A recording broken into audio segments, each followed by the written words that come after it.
ఆ ట్యాక్స్ ఈ ట్యాక్స్ అని చెప్పి 2000 కట్ అయింది అన్న వాళ్ళు మరి ఇప్పుడు ఏ ట్యాక్స్ ప్రకారం ఈ 2000 కట్ చేస్తున్నారు అనేది కూడా మాకు అర్థం కావడం లేదు అధ్యక్ష. అలాగే 8000, 9000, 10,000 మాత్రమే పడ్డాయి, 15,000 కూడా పడలేదు అని చాలా చోట్ల కంప్లైంట్లు వస్తాయన్న. దానికి మరి మంత్రి గారు ఏదో రకంగా దాన్ని కూడా క్లియర్ చేయాలని రిక్వెస్ట్ చేస్తాం. మంత్రి గారు. మా రామానాయుడు గారు చెప్పారు, ఇచ్చాము. బొత్స గారు నమస్కారం అండి. బొత్స గారు, ఎల్వైపి గారు ఒక్క నిమిషం. ఎల్వైపి గారు, లోకేష్ గారు మీతో. బొత్స గారు చూస్తాను చాలా ఆనందంగా ఉంది అధ్యక్ష, ఎందుకంటే కొంచెం అనారోగ్యం వల్ల గురువు గారు ఇబ్బంది పడ్డారు. It's nice to see you sir, welcome back to the house.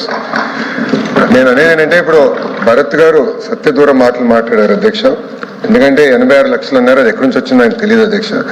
సమాధానం నేను చెప్పాను అధ్యక్ష. 79,51,903 మంది విద్యార్థులు యూడైస్ లో క్లాస్ 1 to క్లాస్ 12 ఎన్రోల్ అయ్యారు. వాళ్ళకి తల్లికి వందనం కింద 6,000 కోట్లు కాదండి, 8,454 కోట్ల రూపాయలు వాళ్ళ అకౌంట్ లో డిస్పర్స్ చేస్తాం జరిగింది. దీంట్లో ప్రోగ్రామ్ కింద 67,01,653 మందికి తల్లికి వందనం వర్తించింది. మీరు ఇక్కడ చూస్తే అంటే యూడైస్ లో ఎన్రోల్ అయిన వాళ్ళు అర్హులందరికి ఇస్తాం జరిగింది 84.27%. ఇప్పుడు మీరు అడిగారు, మీరు అమ్మ ఒడి కింద ఎవరెవరికి ఇచ్చారు, ఎంతమందికి ఇచ్చారు కూడా వివరంగా నేను చెప్తాను. ఆనాడు యూడైస్ లో 81,72,224 మంది ఉంటే మీరు కేవలం 42,33,098 మంది అంటే 52% మందికి మీరు ఇచ్చారు.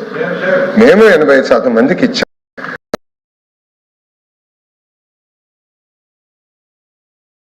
మీరు ఇచ్చింది కేవలం 44 లక్షల మందికి. 21-22లో 82 లక్షల మంది ఉంటే విద్యార్థులు, మీరు ఇచ్చింది కేవలం 43 లక్షల మందికి. 2022లో 22-23లో 80 లక్షల మంది ఉంటే మీరు ఇచ్చింది కేవలం 42 లక్షల మంది అంటే 52% మందికి మీరు ఇష్టం జరిగింది. పిల్లలకి మీరు 84.27% మేము అందజేస్తాం జరిగింది. First point. సెకండ్, దయచేసి అక్కడ తల్లి